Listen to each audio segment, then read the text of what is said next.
చేసుకోవాలి. ఇక్కడికి వచ్చినారంటే చిన్న విషయం కాదు. వాళ్ళ నాయకుడి మీద అభిమానం ఉంది కాబట్టి, పట్టుదల ఉంది కాబట్టి ఇంతమంది రాగలిగినారు. కాబట్టి వారందరికీ పెద్ద అభినందనలు, ధన్యవాదాలు తెలియపరుస్తా ఉన్నా. ఈ కార్యక్రమం నిర్వహిస్తున్నటువంటి ప్రసాద్ గారికి, రాష్ట్ర నాయకులందరికీ కూడా ధన్యవాదాలు తెలుపుతా ఉన్నా. రాష్ట్రంలోని మొట్టమొదటి ఆదివాసీ కులానికి చెందినటువంటి ఈ మీటింగ్ ఒంగోలు కేంద్రంగా జరగడం అనేది నాకు సంతోషదాయకం. ఇదే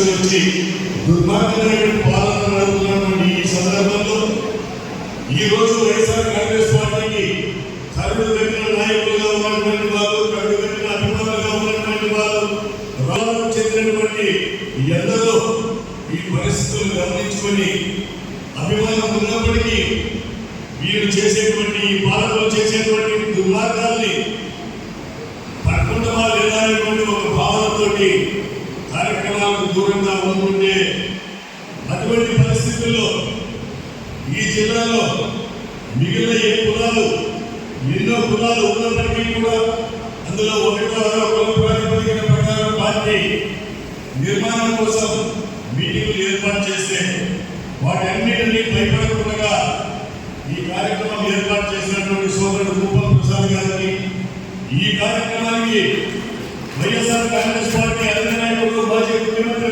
శ్రీ వైఎస్ జగన్మోహన్ రెడ్డి గారి మీద ఉన్నటువంటి అభిమానంతో ఏమైనా పర్వాలేదు అన్నటువంటి ఒక ధైర్యం, దమ్ముతోటి ఈ కార్యక్రమానికి ఇచ్చేసిన నలుగురు నుంచి ఇచ్చేసిన ఆదివాసీ సోదరులకు, సోదరులందరికీ కూడా ముందుగా నా ప్రత్యేక ధన్యవాదాలు తెలియజేస్తున్నాను. మన రూపప్రసాద్ ఇందాక పదే చెప్తారు, మీటింగ్ పెట్టదు, మూడేళ్ళు కాదు, ఇప్పుడే ఎందుకన్నా ఎవరన్నా లేదు నాకు తెలియదు. కానీ నేనేంటన్నా నీదే పోయింది ఎంతో మీటింగు కింద ఆలోచించలేదు తెలిసేది, ఇప్పుడే అనుకుంటున్నా అని చెప్పేసి ఎవరన్నా అర్థం లేదు నాకు తెలియదు. కానీ నేనేంటన్నా చెప్పాను. ఎందుకంటే గ్రౌండ్ లెవెల్ గారికి మాకు తెలుసు.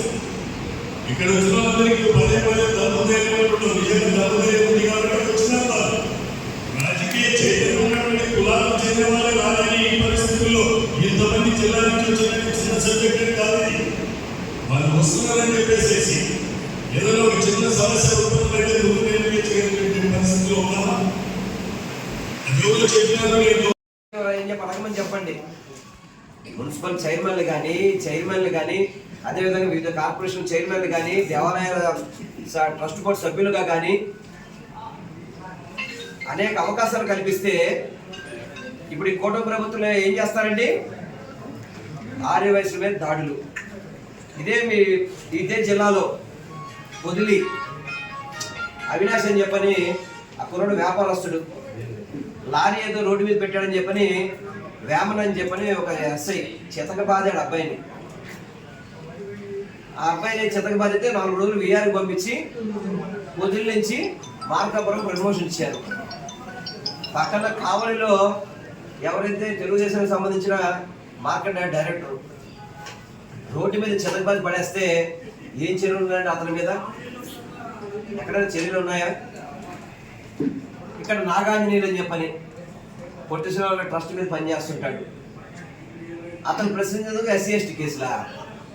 ఎప్పుడైనా ఎస్సీని తిట్టారో వీళ్ళు ఎవరైనా ఎప్పుడే కానీ? కేవలం ఆర్యవైశ్యులంటే చులకన భావన ఈ కూటమి ప్రభుత్వానికి. దాడులు ఎవరైనా అడిగితే వాళ్ళ మీద దాడులు చేయడం, వాళ్ళని హింసించడం, వాళ్ళని శిక్షించడం, వాళ్ళని కేసులు పెట్టి బెదిరించడం. ఆ రోజులు పోయినాయి. ఇంకా ఈరోజు మీరు చూశారు కదా, ఒంగోలు మీటింగ్ అంటే ఎంతమంది వచ్చారు? ఈరోజు హాల్ సరిపోలే. ఈరోజు ఒక్కొక్కళ్ళు ఒక్కొక్క కష్టం చెప్పుకొని రావడం. జగన్మోహన్ రెడ్డి గారి టైంలో సంక్షేమ పథకాలు ప్రజలకు వచ్చినాయి, తద్వారా వ్యాపారం బాగా పెరిగినాయండి. ఈ కూటమి ప్రభుత్వంలో కనీసం రోజుకి బోని కొట్టే పరిస్థితి లేదని చెప్పని ఎంతమంది ఈరోజు వ్యాపారస్తులు వెలవెల్లాడుతున్నారు అనేది ఈరోజు మనకు అర్థమవుతుంది. ఆ బాధతో పాటు జిఎస్టీ అధికారులు, ఇతర అధికారులు వేధింపులు. వాళ్ళని జిఎస్టీ అధికారులు షాపులు వచ్చి ఏం చెప్తారు? మాకు రాష్ట్ర ప్రభుత్వం టార్గెట్ ఇచ్చింది, మీరు ట్యాక్స్ కట్టాల్సిందే. ఎందుకు కట్టాలి ట్యాక్స్? కట్టాల్సిన వరకే కట్టగలుగుతారు. మీరు కట్టకపోతే ఏదో విధంగా మేము ఇది కేసులు పెడతాం. మీరు కుటుంబంలో ఆర్యవైశ్య దత్తమ్మని అడుగుతున్నారు. ఏం చేస్తారు మీరు అందరు కలిసి?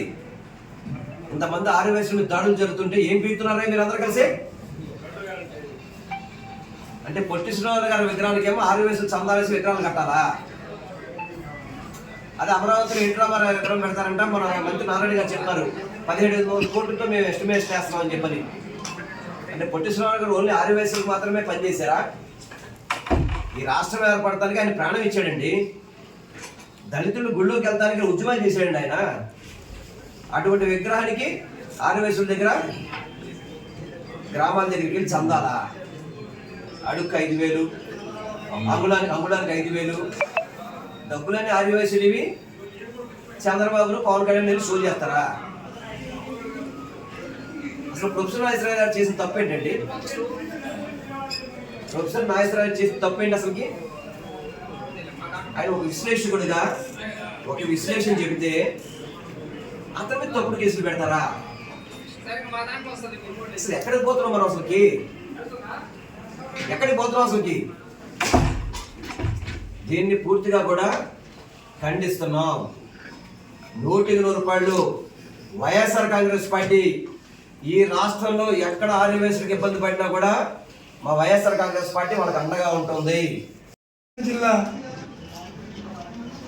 ఆర్యవైశ్య ఆత్మీయ సమ్మేళనానికి పెద్దలు, మా ఆర్యవైశ్య డైనమిక్ లీడర్ ఎల్లంపల్లి శ్రీనివాసరావు గారు, అదేవిధంగా అన్నా రాంబాబు గారు, గుబ్బా చంద్రశేఖర్ గారు, రేబాల శ్రీనివాసరావు గారు, మిట్టా కరుణాకర్ గారు ధన్యవాదాలు తెలుపుతూ, వాస్తవంగా మేము పార్టీ ఆఫీస్లో ఒక 50 మందితోనో 100 మందితోనో ప్రజా మీటింగ్ అనుకున్నాం. యాక్చువల్గా మీ అందరికీ తెలుసు ఆర్యవైశ్యులు పార్టీ ఆఫీస్కి రావటం ఎంత ఇబ్బందో. కానీ ఈరోజు మా ఎల్లంపల్లి సీనన్న కానీ అన్నా రాంబాబు కానీ అంత పెద్దలు వస్తున్నారని ఒక్క పిలిపించానంతే. నేను ఊహించిన 3 సార్లు నేను భోజనాలు కూడా పెంచాల్సిన పరిస్థితి వచ్చింది. అంటే మీరు అందరూ గమనించాలి, ఈ రాష్ట్రంలో ఆర్యవైశ్యులు ఈ కూటమి ప్రభుత్వానికి ఎంత వ్యతిరేకత ఉన్నారు. ముఖ్యంగా ఆర్యవైశ్యుల మీద దాడులు ఈ 2 సంవత్సరాల్లో ఏ విధంగా జరిగా మేమంతా కూడా చూపడం జరిగింది. అంతేకాదు ఆర్యవైశ్యులు ఎవరన్నా గొంతెత్తి మాట్లాడాలంటే దొంగ కేసులు పెట్టే పరిస్థితి. ముఖ్యంగా నేను ఈ ఆర్యవైశ్య మహాసభ పెద్దలకు కానీ, టీజీ వెంకటేష్ గారికి కానీ, మరియు ఈ సత్రాల వాళ్ళకి కానీ మొత్తానికి చెప్తా ఉన్నా, మీ ఇష్టానుసారంగా ప్రవర్తిస్తున్నారు. ఆర్యవైశ్యుల రాష్ట్ర అధ్యక్షుడు కావాలంటే టీడీపీ వాడి సపోర్ట్ ఎమ్మెల్యేలు కావాలా, ఒక చిన్న పదవి కావాలంటే ఎమ్మెల్యే లేటర్ ₹1,00,000 డబ్బులు కావాలి. ఎంత దుర్మార్గంగా వివరిస్తున్నారు ఇవాళ. ఈ యొక్క స్పందనకి కారణం, ఏకైక కారణం నేను చెప్తున్నా, మీరు నిరంకుశంగా వైఎస్ఆర్ పార్టీ అంటే ఒక్క పదవి కూడా మీరు ఇవ్వకుండా దూరంగా పెడుతున్నారు. రానున్న రోజుల్లో సీనన్న ఆధ్వర్యంలో ఖచ్చితంగా మేము ఇంకొక ఆర్యవైశ్య మహాసభ పెట్టి, ఇవాళ నేను అనుకుంటే ఈ 56 జిల్లాల 56 మండలాల అధ్యక్షుడు ఈరోజు ప్రకటించగలను. అధ్యక్షుడు కూడా ప్రకాశం జిల్లా అధ్యక్షుడు ఇవాళ ప్రకటించగలను. కానీ మీకు కూడా పద్ధతి మార్చుకోండి. మార్చుకోకపోతే మాత్రం మొట్టమొదటిగా ప్రకాశం జిల్లా నుంచి ఆర్యవైశ్య సమ్మేళనం జరిగింది. ఆర్యవైశ్య మహాసభ కూడా 56 మండలాధ్యక్షులు వేసి, జిల్లా అధ్యక్షులు కూడా వేసి మా పెద్దలందరూ కూడా సమర్పించడానికి అధికారులు. దయచేసి మీరు టీజీ వెంకటేష్ గారికి ప్రత్యేకించి చెబుతున్నాం, టీడీపీ ఎమ్మెల్యేల దగ్గర లెటర్ తెచ్చుకున్న వాళ్ళకే పదవులు ఇస్తానని మాట్లాడితే మాత్రం మర్యాద ఉండదు. ఇంకొకసారి మీ సత్రాలు ఇచ్చిన వాళ్ళకే ఇంటాం, మీ తొత్తులాగా అన్నిటికీ మీరు వాడుకున్నారు. ఒక పద్ధతిగా మీరు పోయి వైఎస్ఆర్ పార్టీ వాళ్ళకు కూడా మీరు ప్రాధాన్యత ఇవ్వకపోతే రానున్న రోజుల్లో మేము కూడా ఏం చేస్తామనేది తెలియపరుస్తున్నాం. ముఖ్యంగా ఉమ్మడి ప్రకాశం జిల్లా ఆర్యవైశ్య సోదరుల మనందరికి కూడా ఎప్పుడు నేను రుణపడి ఉంటాను. నిజంగా ఈరోజు అందరూ పార్టీ ఆఫీస్లో వద్దన్న వైశ్యులు రారన్నా కానీ అసలు 100ల సంఖ్యలో వచ్చిన ప్రతి ఆర్యవైశ్య సోదరులు అందరికీ కూడా ఉదయపూర్వక ధన్యవాదాలు తెలుపుకుంటూ ఈ కార్యక్రమానికి నా వెనకడు నడిపించిన ఎల్లంపల్లి సీనన్న గారికి ప్రత్యేక ధన్యవాదాలు తెలుపుతున్నాను.